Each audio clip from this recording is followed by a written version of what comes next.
समाज के मार्गदर्शक बंधु, आपका सभी को मेरा जोहार, जिंदाबाद, जय भीम। अरावली क्या है? गुजरात से शुरू होकर राजस्थान, हरियाणा और दिल्ली, गुजरात के 3 जिले, राजस्थान के 27 जिले, हरियाणा के 7 जिले दिल्ली तक पहुंचती है। पूरे उत्तर भारत में गर्म हवाओं को रोकने का काम अरावली करती है। पानी का सबसे बड़ा रिचार्ज का स्रोत है, तमाम वैज्ञानिक शोधों ने माना है। अरावली की तलहटी छोटी खेती और पशुपालन ये आजीविका का बहुत बड़ा स्रोत है। छोटी छोटी अरावली से निकलने वाली नदियां वहां के आजीविका को, वहां के जीवन को चलाती थी। विश्व की प्राचीन पर्वत श्रृंखलाओं में से एक, अभी 20 नवंबर के आदेश के बाद पूरा देश उद्वेलित है। दुनिया में बड़ी इसमें चर्चा हो रही है। लेकिन हम लोग करीब 30 साल पहले से, क्योंकि मैं एक चरवाहे परिवार से था और उस परिवार की पारिवारिक पृष्ठभूमि ये थी कि नोटिफाइड क्रिमिनल ट्राइब से थे,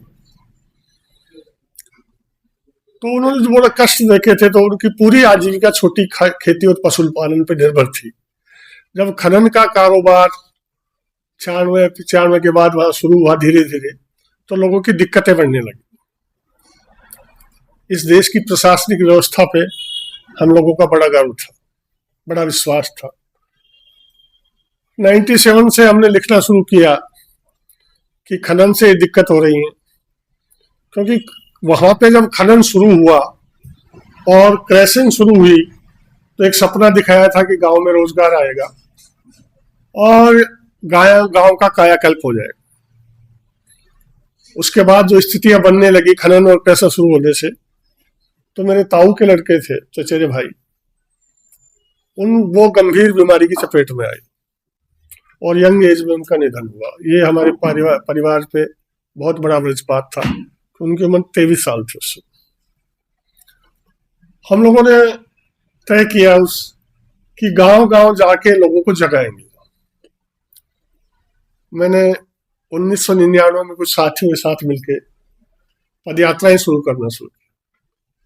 अक्टूबर के महीने में हम पदयात्रा करते थे, तो गांव में जो कीर्तनों में जो लोग गीत गाते थे, उनको हमने संपर्क किया कि इस तरह के गीत बनाओ। उस पर कुछ हमारे साथियों ने जो उन्होंने बनाए, और पहली पदयात्रा नीम का थाना में बागेश्वर जगह है अरावली की, एक बहुत सुंदर जगह थी, वहां से शुरू की और खनन प्रभावित जो गांव थे उनसे होते हुए 2 दिन की थी टपकेश्वर तक की।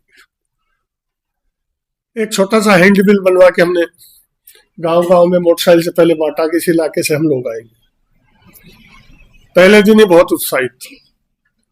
जिस ढंग से लोगों ने गांव गांव में खाने पीने का इंतजाम किया, हमारी बात को सुना, और रात को जिस गांव दरीबा गांव में थे, एक उत्सव का माहौल था।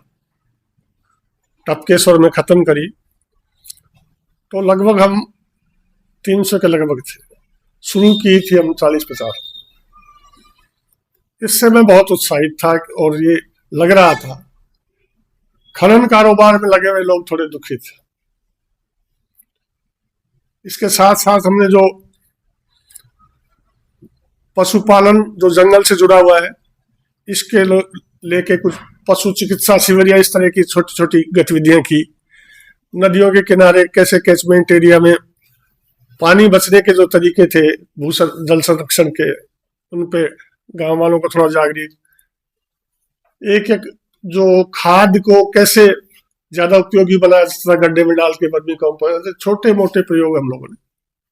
अगले साल हमने फिर पदयात्रा उसी अक्टूबर के महीने। इस साल ज्यादा उत्साह था। पिछली पदयात्रा की चर्चा कुछ एक हिंदुस्तान टाइम्स में हल्के से लिखी थी, तो कुछ पत्रकार साथी मेरे संपर्क में थे, हमने जयपुर सबको भेजा, वही मोटरसाइकिल से हमने गांव गांव हैंडबिल बांटना, और वो हमने 80-85 लोगों ने शुरू की। और शाम को जहां हमारा पड़ाव था वहां हम 200-250 लोग हो गए।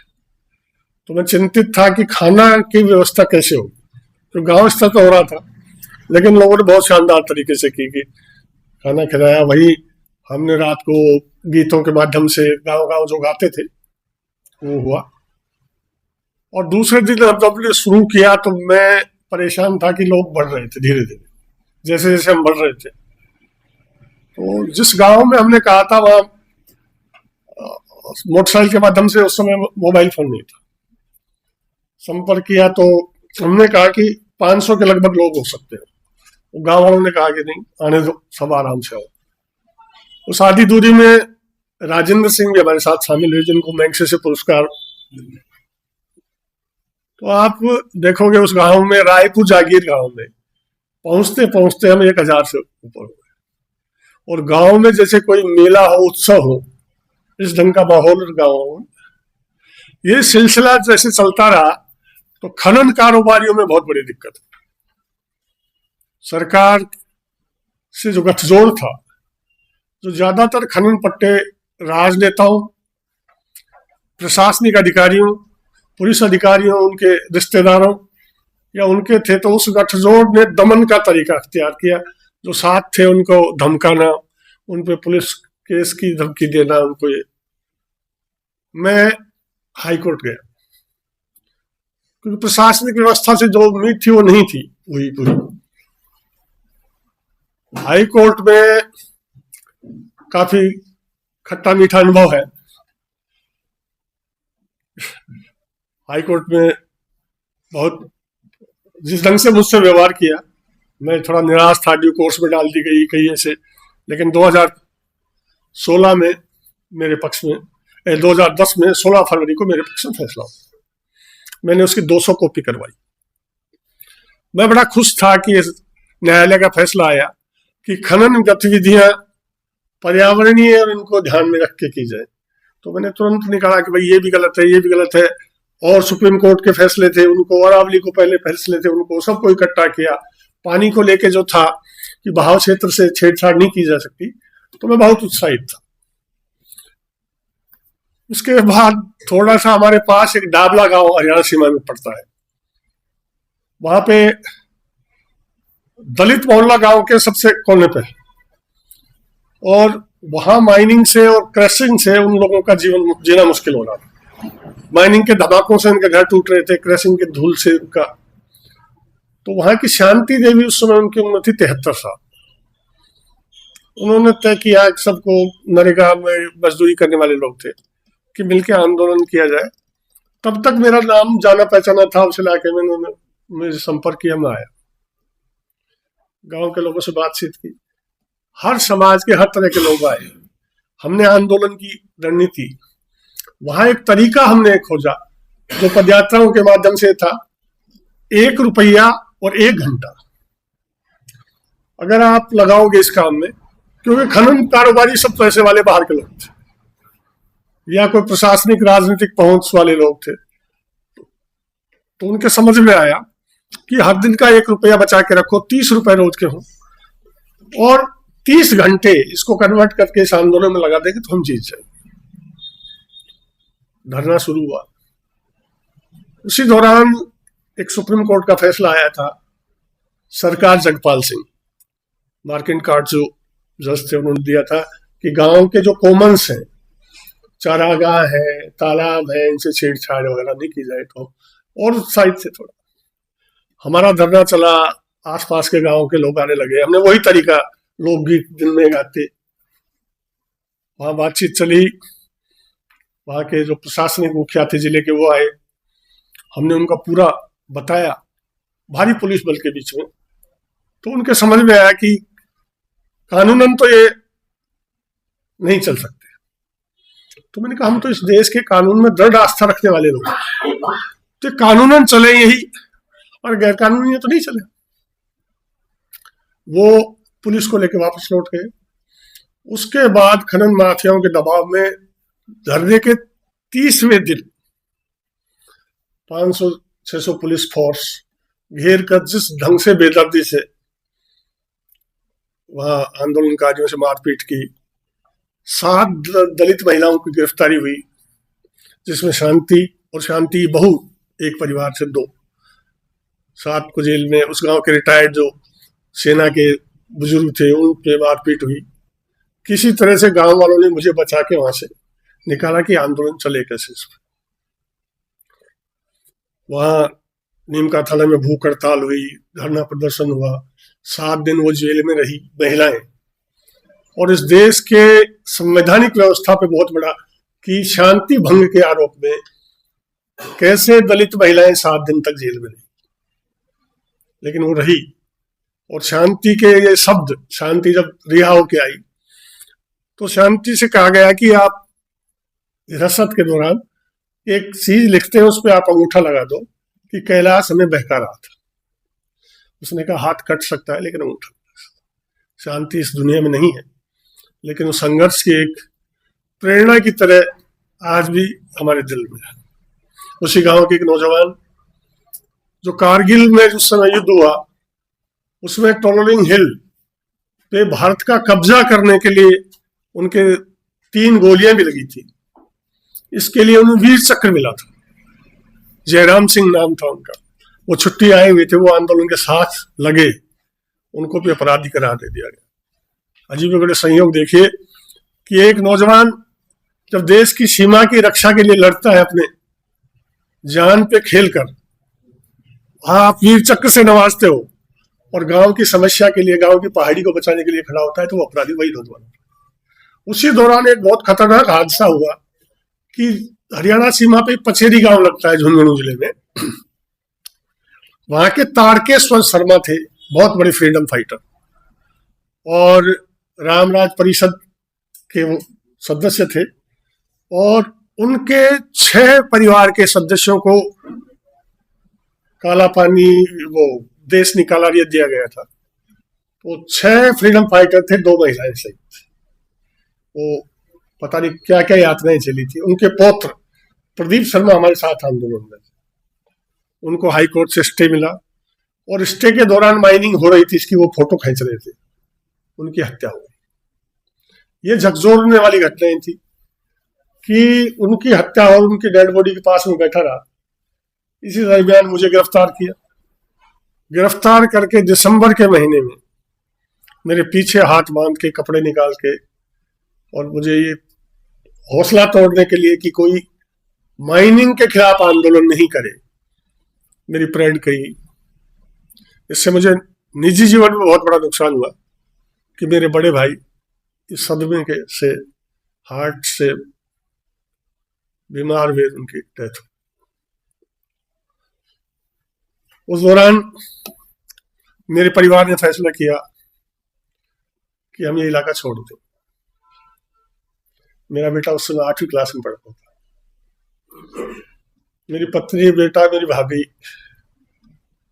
हमने चूरू जिले में हालासर गांव है, वहां जमीन भी देखी और मैं शिफ्ट होना चाहता था। एक शाम को, क्योंकि परिवार इस सदमे में था और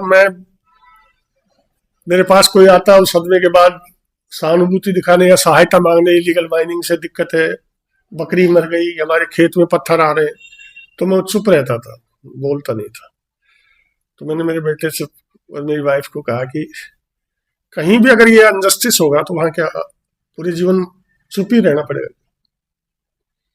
अब उन्होंने क्या बात की क्या नहीं, भाई सुबह मुझे कहा कि मेरी पत्नी ने कहा कि हम कहीं नहीं जाएंगे, यहीं जिएंगे, यहीं मरेंगे। तो ये जीवन में बहुत कठिन दौर था, क्योंकि बार बार गिरफ्तारियां, मुझे जैसे कोई मैं टेररिस्ट हूं, जिंदा या मुर्दा गिरफ्तार करने के लिए वो पुलिस का बार बार आना। एक दिन दीपावली के दिन में अंडरग्राउंड था, तो मैं घर आया, पता नहीं किसी ने पुलिस को बताया, पुलिस की 4 गाड़ियां घर। पत्नी चाहती थी कि खाना थोड़ा खा ले, लेकिन मैं जैसे खाने के लिए बैठा, पुलिस के नहीं, मेरी पत्नी ने उनसे रिक्वेस्ट की कि इनको खाना खा ले, ले जाना है। ये सिलसिला चलता रहा। गांव दर गांव इसी तरह की समस्याओं को लेकर हम लड़ते रहे, आंदोलन, दमन। ये इसके बीच में मेधा पाटकर जी आई, हिमांशु कुमार आए, बाहर के लोग आए, उन्होंने हमारा हौसला बढ़ाया कि हमने लोगों के बीच में जो बात रखी थी और गांव गांव रखते थे कि ये सोने के अंडे देने वाली मुर्गी है, ये जो प्रकृति है, पहाड़, ये नदी, अगर इनको खत्म करके ये लालच वाले लोग एक दिन में अंडा निकालना चाहते हैं तो उसके बाद हमारा क्या? लोगों को बात बहुत जस्ती थी। जैसे जैसे हमारा आंदोलन बढ़ा वैसे वैसे दमन का सिलसिला और बढ़ता गया और उन लगभग 2 दर्जन मुकदमों में से उलझाने की गांव की महिलाओं ने आंदोलन किए।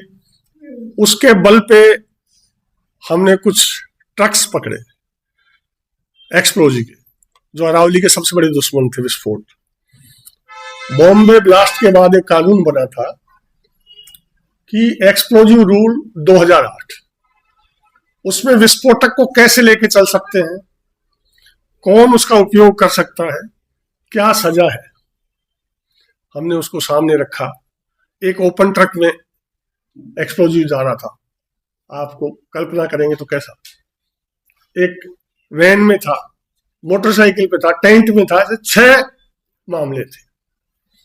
6 मामलों में हमने एक केस स्टडी बनाई।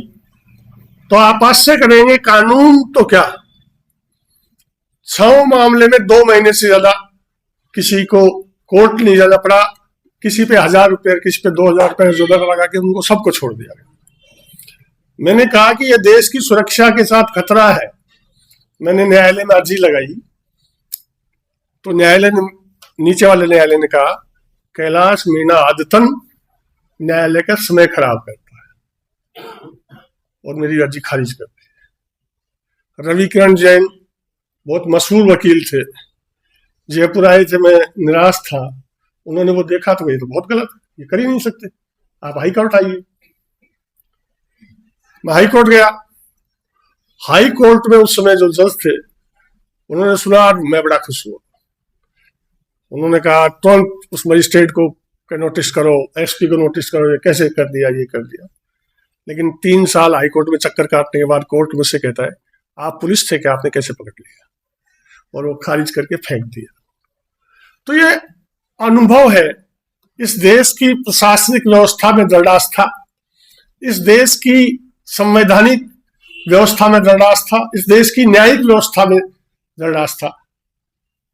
और हम अपने जीवन के सवाल पे, आजीविका के सवाल पे, अपने अस्तित्व के लिए लड़ रहे थे। तो जो अधिकार इस देश के संविधान ने बहुत बड़ी कुर्बानी के बाद इस देश में जीने का अधिकार दिया था, उसी पे प्रश्न चिन्ह था कि क्या हम आराम से जी नहीं सकते बगैर किसी को नुकसान पहुंचाएगा। किसी व्यक्ति के लालच में हम कितना नुकसान कर सकते। अभी इस फैसले ने इस देश में बहस छेड़ी है। हम बहुत खुश हैं कि गुजरात से लेके जो जगह जगह छोटे छोटे आंदोलन हो रहे थे, उन आंदोलनों में ये निकल के बाहर आया है कि जिनका दर्द एक दूसरे का अब समझने लगे हैं, क्योंकि दिल्ली का दम घुट रहा है। दिल्ली का दम घुट रहा है तो दिल्ली के लोगों ने कभी ये नहीं सोचा था कि ये 30 साल से इनका दम कैसे, राजस्थान के 32 ब्लॉक में पीने लायक पानी है, सारी नदियां आपने खत्म कर दी। जितना हिस्सा अरावली का नष्ट किया उसका परिणाम क्या है? उत्तर भारत में इन सालों में जो गर्म हवाएं आती हैं उनका नतीजा आप देख रहे हैं। हीट वेव चलते हैं तो कितने लोगों की मौतें हुई हैं। अब दिल्ली में ज्यादा दिक्कतें होंगी, तो किसको देते हैं? इसके लिए जवाबदेह कौन है? अब 20 नवंबर को तो अब फैसला आया है, उससे पहले के हालात है, उसके लिए जवाबदेह कौन है? एक ऐसी पर्वत श्रृंखला जो पूरे देश की जीवन दायिनी है, रीढ़ की हड्डी है। रीढ़ की हड्डी के बिना शरीर की कल्पना करेंगे आप? जो पूरे उत्तर भारत को सब कुछ देती है, साफ हवा देती है, पानी रिचार्ज करती है, उसको धूल से बचाती है, गर्म हवाओं को रोकती है, अगर ये नहीं रही तो उसके इतना नष्ट कर देने भर के ये परिणाम है। और ये कब हुआ? जब आपका पूरा ढांचा था। आप विश्व गुरु अपने आप को कहते थे, कहने लगे, आपके पास साइंस और टेक्नोलॉजी थी कि स्पेस से सब कुछ देख सकते थे, कि जो स्पेस टेक्नोलॉजी, आपके पास ये न्यायिक व्यवस्था जो आज इसकी परिभाषाएं घट रही है, ये न्यायिक व्यवस्था भी थी। आपके पास पूरा प्रशासनिक अमला भी था। आपके पास राजनीतिक व्यवस्था भी थी कि ये लोकतांत्रिक देश था। उस सब में ये हुआ और वो आपके गिरेबान पे पहुंचा, तब आपको दिक्कत हुई। मैं जयपुर में साथियों से बात कर रहा था, मैं कह जयपुर में पहले पानी कहां से आता था? जयपुर के शहर के अंदर एक पानी पेश जगह है, वहां से पानी आता।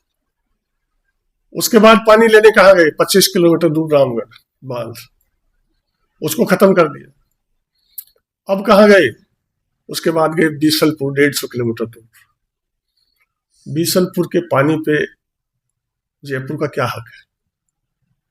वहां के वाटर बॉडीज को, वहां के कैचमेंट एरिया को, उस नदी को बचा के उन लोगों ने रखा।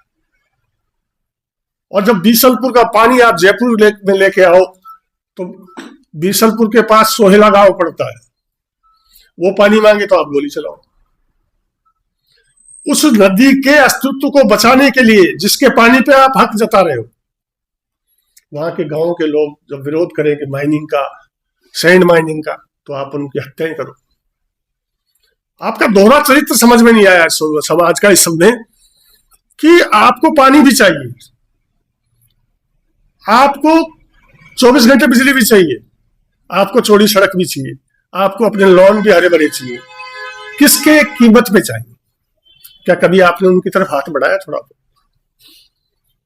जिनका सब कुछ छीन के आप ला रहे हो, आपकी तमाम समझ ने, तमाम राजनीतिक व्यवस्था ने, तकनीकी तमाम इस प्रशासनिक व्यवस्था ने जो गढ़ा, वो ये गढ़ा कि जिसके पास है मेरी सुविधा के लिए वो छीन लेना ही जायज है, वो ही ठीक है। और जबकि संवैधानिक व्यवस्था में एक सपना दिखाया था कि ये नहीं होगा। गांधी जी ने अपने हिंदू स्वराज में क्या लिखा था कि पृथ्वी पूरी दुनिया के का वो भरण पोषण कर सकती है, लेकिन लालच एक व्यक्ति का भी पूरा नहीं कर सकती। आप किस रास्ते पे चले? आपने उसको जायज ठहराया।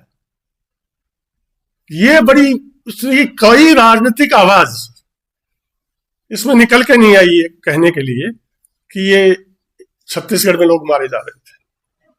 छत्तीसगढ़ में कि आपको लोहा चाहिए, इस देश की कितनी जरूरत है, बॉक्साइट कितना चाहिए आपको?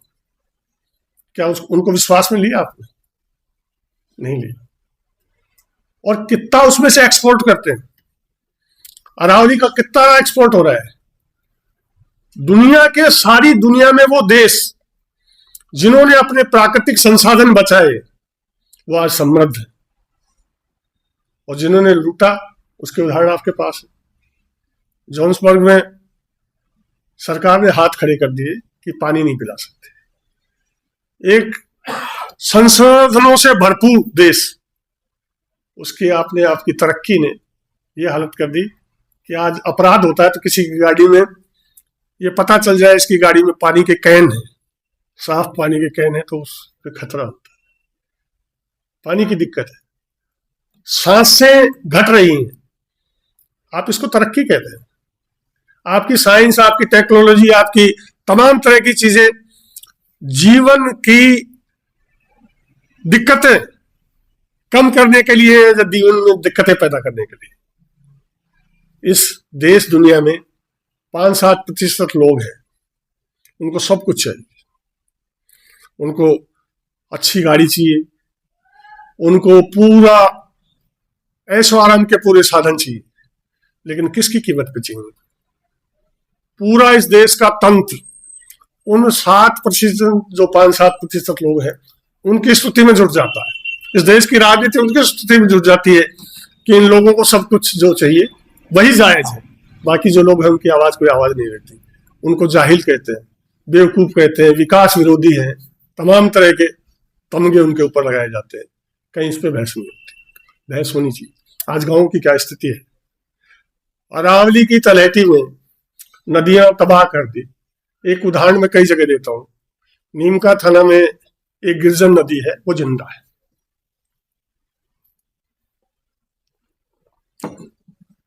गिरजन नदी के किनारे 20 साल पहले जब दिक्कतें होने लगी लोगों को, तो गांव वालों ने तय किया आपस में कि बारिश के पानी को कैसे, इसमें खनन जैसे कोई नहीं करेंगे, पत्थर भी चाहिएगा तो क्या करेंगे। उन्होंने आपस में एक सहमति बनाई। आज वो नदी बुचारा बांध में गिरती है। उसके बाद उसका नाम बन जाता है सोता, और ये पटौदी तक आती है आपके। गिरजन नदी के इस पार और इस पार 84 गांव और जो ढाणियां हैं, 84 ढाणियां जो गांव है 16 संपन्न है, बढ़िया खेती होती है, पशुपालन खूब होता है। और लोग यहाँ जो बाहर के जाते हैं उस नदी का पानी देख के कहते हैं तो नॉर्थ ईस्ट में भी नहीं है ऐसा नीला साफ। अब क्या है, उसके उद्गम के पास 180 हेक्टर एक बहुत बड़े राजनेता के प्रभाव से वहां पे लीज आवंटन हुई है कि इसमें आयरन ओर निकलेगा। और पिछले 10 महीने से जिस तेजी से वहां खनन का जो काम ये चल रहा है, वो नदी बचेगी कि नहीं बचेगी। वहां के लोग आंदोलन कर रहे हैं, महिलाएं आंदोलन कर रहे हैं, बच्चों के खिलाफ मुकदमे दर्ज हो रहे हैं। एक आश्चर्य होगा, 82 साल की एक बुजुर्ग महिला पे अभी मुकदमा दर्ज हुआ कि ये रंगदारी मांग रही थी,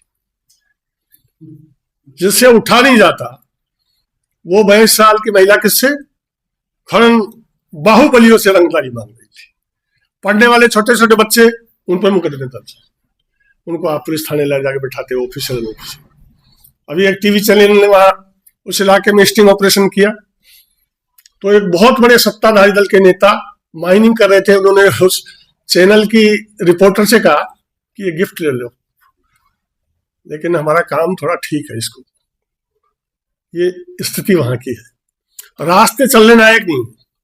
आप कभी राजस्थान के बॉर्डर एरिया में गए हो और आपके राजस्थान के उस एरिया में न रास्ते चलने लायक है, डस्ट की हालत यह है। बॉर्डर पे एक शालोदरा गांव है, इस साल में, गए साल में 6 लोगों की सिलोपेसिस से मौत हुई। तो आप कल्पना करो, जिस व्यक्ति के पास आजीविका की खेती और पशुपालन खत्म हो गया, और उन 6 में से 2-3 लोग सिलेंडर पे 8-8 महीने 7-7 महीने जिए गैस के सिलेंडर पे, कितना खर्चा वहन किया हो, और ऐसे में चले गए। एक बच्ची उस गांव में 11 साल की, अब तो 2 साल हो गए, मुझसे 2 साल पहले कहा, अंकल आप कहते हो कि देश के कानून व्यवस्था इसमें दृढ़ आस्था है, आपका कानून मेरे पिताजी को नहीं बचा पाया, आपका कानून मेरे चाचा को नहीं बचा पाया। उस परिवार में 3 मौत सिलिकोसिस से हुई। अब उनसे बात करके आप घर जाके क्या चैन से सो सकते हो? क्या पूरी संवेदनाएं इस दुनिया की खत्म हो गई कि जब उस बच्ची ने सवाल किया, पत्नी ने कहा खाना खा लो, तो मैं बहाने बनाने लगा कि मुझे भूख नहीं है, कहीं खा के आया था। तो 4 महीने पहले उनका निधन हो गया, उस दुनिया में नहीं है। मेरी सबसे बड़ी फाइनेंसर वही थी, 3-3 भैंस रख के छोटी सी डेयरी से घर चलाती थी, और हर मुश्किल घड़ी में मेरे उनसे बड़ा कोई संबल नहीं था। अचानक उनका जाना मेरे लिए बहुत, तो उन्होंने कहा कि कोई ना कोई दिक्कत हुई है, छुपा रहे हो। तो मैंने कहा कि ऐसे एक सिलेंडर पे हैं, 2 लोग चले गए। तो उसके आंखों में आंसू आ गए। तो ये सब चीजें क्या राजनीतिक चर्चा, क्या विषय नहीं हो सकती? आज पूरे देश में दिल्ली की मुझे सहानुभूति है, कोई वो नहीं है। लेकिन मैं पूछता हूं, दिल्ली ने जो भी योजनाकार थे, दिल्ली जयपुर या जो भी शहर थे, उन योजनाकारों ने अपने संसाधनों को भाई उसके लिए क्यों नहीं बचाया? कि दिल्ली के जो तालाब थे, यमुना है, उन सबको आने वाली जनरेशन के लिए क्यों नहीं बचा के रखा? उस योजनाकारों ने आज कहते हैं कि 80% लोग साफ पानी नहीं पी सकते, पानी है नहीं साफ पीने के लिए। ये कितने बिलियन का व्यापार जो हो रहा है, ये क्या इस योजनाकारों को? अभी 3 दिन पहले मध्य प्रदेश में क्या हुआ? वो बच्चे, उनका क्या अपराध था? क्या नैतिक जिम्मेदारी है प्रशासनिक व्यवस्था, राजनीतिक व्यवस्था की? क्या साफ? कोटपुतली के पास जोधपुरा गांव है, वहां की महिलाएं 1170 दिन से धरने पर बैठी। क्या मांग है उनकी? उनकी मांग है कि जो साफ हवा कुदरत ने दी है, ये हमको, इस पे हमारा अधिकार है, सांस ले लेने दो। उनकी क्या मांग है? ये पानी है, ये धरती के अंदर है, इस पे हमारा हक है। नहीं, कितनी बार उनको जेल में बंद किया, लाठीचार्ज किया। अभी परसों शाम की बात है, वहां के सुप्रीम कोर्ट का आदेश है, उसमें पिछली जनवरी में हाई कोर्ट गया था कि आदेश लागू करिए। सुप्रीम कोर्ट का आदेश है, ओवरलोड व्हीकल्स को लेके आप कैरी नहीं कर सकते। मैंने कहा इस आदेश को लागू करो, 1 साल से ऊपर हो गया, पिछली जनवरी में गया था। 11 महीने में 240 के लगभग मौत हुई है नीम का थाना में, कोटपुतली इलाके, ओवरलोड व्हीकल्स, जिसमें 3 पुलिस वालों की भी, जिस कैपेसिटी जिसकी है 15 टन 20 टन, उसमें 70 टन 80 टन लेके चलोगे, लोगों के जीवन से खिलवाड़ होगा। और इस वीडियो में साफ दिख रहा है, मैं आपको भेज सकता हूं परसों के में, ओवरलोड व्हीकल लेके चल रहे हैं। रोज अखबारों की छोटी मोटी रिपोर्टें, अब बाहर के बीबीसी के भी गए हैं, कई साथियों ने इन दिनों रिपोर्ट किया है कि इस देश की सर्वोच्च न्यायालय, इस देश की प्रशासनिक व्यवस्था के विश्वास के बाद ये सब हो रहा है। तो इसके लिए जवाबदेह होना, हर बार आप जवाबदेह उस आदमी को ठहराते हो। छत्तीसगढ़ में जो अपने गांव को बचाने की बात करता है, आपकी व्यवस्था ने एक ऐसा ताना बाना खड़ा कर दिया। एक नौजवान जो पढ़ लिख के सुबह अपने घर वाले इसको दूध पिलाते हैं कि जा दौड़, तुझे अपने घर चलाना है, वो पुलिस में फौज में भर्ती होता है, उस पर दायित्व क्या घर चलाने का है। वहां उसके सामने खड़ा कर दिया किसको? वो अपने घर बचाने का है। ये द्वंद्व है घर चलाने और घर बचाने के बीच में। वो अपना घर बचाना, जमीन बचाने के लिए लड़ रहा है, और जिसको आपने ट्रेनिंग दे दी वो अपने घर चलाने की मजबूरी है, वो उस पर गोली चलाता है। तो इस व्यवस्था में आपने कहीं गरीब को गरीब चलाना, तो वो जो संसाधन बचा रहा है, उसके संसाधनों पे आपका अस्तित्व भी टिका है। मैं नाराजगी नहीं है, मैं इन देश के योजनाकारों से कहता हूं कि माफी मांगे। जब आपके गिरेबान तक ये सांस, आपकी सांसें रुकने लगी, जब आप सोचने को मजबूर हुए, इस देश में उन लोगों से माफी मांगे जिन लोगों ने संसाधनों को बचाने की लड़ाई लड़ी, और सीखे दुनिया से। दुनिया के कितने देशों में अपने संसाधनों को बगैर नुकसान पहुंचाए तरक्की की है, राज संपन्न है। उन देशों की टेक्नोलॉजी क्या है, वहां कैसे निर्माण कार्य हो रहे हैं, कैसे उन्होंने अपने संसाधनों को बगैर खोए, हमसे बढ़िया निर्माण है, उनसे सीखना चाहिए हमको। लेकिन नहीं है, हर जगह मुनाफा की, मुनाफा कैसे आएगा, किसकी कीमत पे आएगा, ये पता। रास्ते नहीं छोड़ेंगे, पढ़ने के नहीं छोड़ेंगे। और सबसे बड़ा इसका नुकसान क्या हो रहा है, गांव गांव में जो बच्चों का अपराधीकरण हो रहा है, बहुत बड़ी चुनौती है। न्यायपालिका से आस्था, मैंने कहा, एक मैं हाईकोर्ट गया, एनजीटी में कितने ऑर्डर है मेरे पक्ष में कि हम गए कि नदी क्यों, एनजीटी ने ऑर्डर, लंबी बहस, लंबी, उसके बाद किया कि सोता नदी बचनी चाहिए और इसको दोबारा ये कैसे पुनर्जीवित हो। उस ऑर्डर का कोई मतलब नहीं। काटली नदी है, उसको लेके मेरे पक्ष में ऑर्डर हुआ, मैं दोबारा कोर्ट गया, लोगों ने कहा कंटेम्प्ट ऑफ कोर्ट का सामना करना पड़ेगा। अरे मैंने कहा भाई ये आदेश है, ये लागू हो। अभी जो 3 नवंबर को उस जोधपुरा गांव के लोगों के समर्थन में एनजीटी का आदेश था कि जीवन का अधिकार है इनका, इस हवा पे अधिकार है, स्वस्थ रहने का इनका अधिकार है।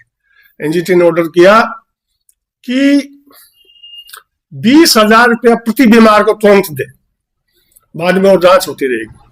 जो 268 लोगों की लिस्ट थी, और जिनके घर में क्रैक्स है उनको 50,000 रुपये दे। 3 नवंबर से आज कितने दिन हो गए? मेधा पाटकर जी और हम चीफ सेक्रेटरी से मिले, तमाम माइन सेक्रेटरी से मिले, उसमें चीफ सेक्रेटरी मॉनिटरिंग में ये सब करने के लिए कहा था। इस देश के गरीब आदमी की, इस देश के अरावली में तलैटी रहने वाले, इस देश के संवैधानिक संसाधनों की रक्षा करने वालों की बहुत परीक्षाएं। इतना दमन होने के बाद हमारी दृढ़ आस्था इस देश के संवैधानिक व्यवस्था में है। कौन लोग हैं जिनकी आस्था नहीं है इस देश के संवैधानिक व्यवस्था? कौन खिलवाड़ कर रहे हैं? ये अरावली के बहाने एक मौका है इस देश के विकास के मॉडल पे पुनः सोचने का, क्योंकि गांव गांव में उद्वेलित है, लोग घुट रहे हैं, उनकी घुटन बाहर निकल के आ रही। आप पढ़े लिखे लंबे अनुभव वाले लोग हैं, मेरा आपसे अनुरोध है, उस घुटन से जो की पीड़ा है, जीवन जीने की इच्छा है और टकराव नहीं है उनका, वो शहरी लोगों से कह रहे हैं कम से कम आप हमारी तरफ हाथ तो बढ़ाइए, उसमें आप उनकी तरफ हाथ बढ़ाए, उनसे एक बार माफी मांगे कि हमारी इन योजनाकारों की गलतियों की वजह से आप पे बहुत दमन हुआ है, तो उनका हौसला बढ़ेगा। इस देश की संवैधानिक व्यवस्था में, इस देश की न्याय व्यवस्था में, इस देश की प्रशासनिक व्यवस्था में जो इतने इम्तिहानों के बाद उन्होंने भरोसा कायम रखा, यहाँ तो छोटे छोटे लालच में लोग भरोसा तोड़ देते हैं। कितने पूंजीपति इस देश को छोड़ के भाग गए, जिनका थोड़ा सा मुनाफा घटा, लेकिन उनकी हिम्मत देखिए कि तमाम इस दमन, इस उत्पीड़न के बाद, उनके संसाधन छीनने के बाद भी आपकी इस व्यवस्था में आपका दृढ़ है। एक बात कह के मैं बात खत्म करूंगा। इस देश में जो कमेटी बनी उसकी बहुत चर्चा हुई कि कमेटी ने अध्ययन किया कि अरावली की ऊंचाई ये है वो है। मैं इस देश की सरकार से, इस देश की न्यायपालिका से आपके माध्यम से अपील करना चाहता हूं, एक कमेटी वो बन जाती। इस दौर में कितने लोगों ने अपनी आजीविका खोई, कितने लोगों ने अपने परिवार के सदस्य खोए बीमारियों या दमन से, कितने लोगों ने तमाम संसाधन से महरूम हो गए, कितने लोग उजले, उनके पुनर्वास की बात भी होती। तब लगता इस देश में कि हम उन लोगों के लिए भी चिंतित हैं जो हमारी गलतियों की वजह से आज ये सफर कर रहे हैं, लेकिन काश ऐसा हो पाता या हो जाए ऐसा।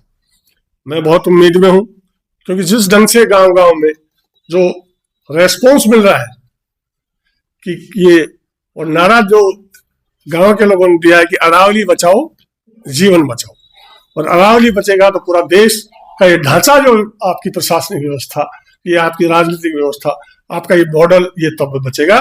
इस अवसर पे एक विकास के मॉडल की और इसके पीछे छुपे हुए एजेंडे के चेहरे से नकाब उतारने का मौका है, उसमें आप सब साथ दीजिए। यही कहकर अपनी बात खत्म करते हैं।